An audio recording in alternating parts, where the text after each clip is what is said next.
जाहिर है उसकी सेहत लगातार गिरती जा रही थी। और फिर वो रात आई जो उसकी आखिरी रात साबित हुई।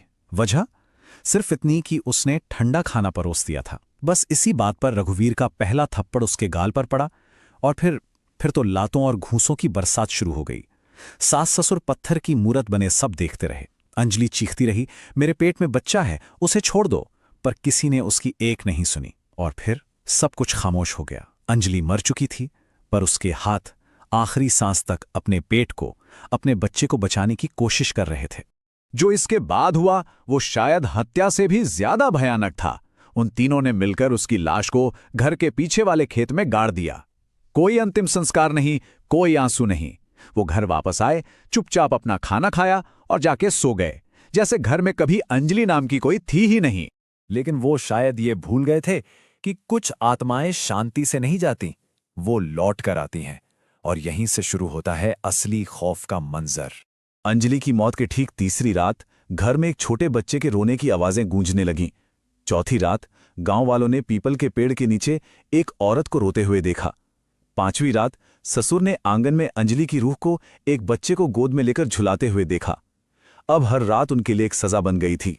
एक रात जब डर के मारे वो तीनों एक ही कमरे में सो रहे थे, अचानक कमरे में बर्फीली हवा भरने लगी। दरवाजा बंद था, फिर भी हवा अंदर आ रही थी। और तभी अंधेरे में अंजलि की आत्मा उनके सामने खड़ी थी। उसके बाल हवा में लहरा रहे थे।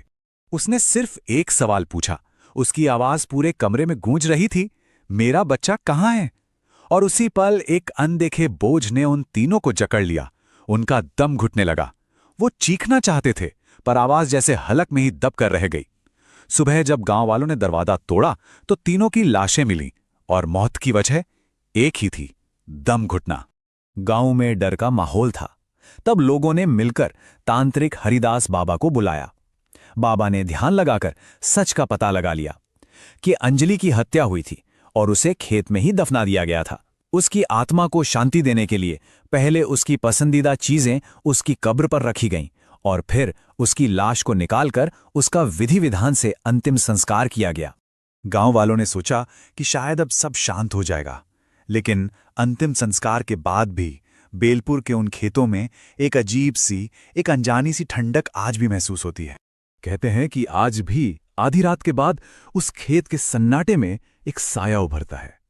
उसकी गोद में एक बच्चा होता है, आंखों में अधूरी ममता होती है और होठों पर वही एक सवाल, मेरा बच्चा कहाँ है? उसकी आत्मा को शायद इंसाफ तो मिल गया, पर उसकी ममता को अपनी मंजिल कभी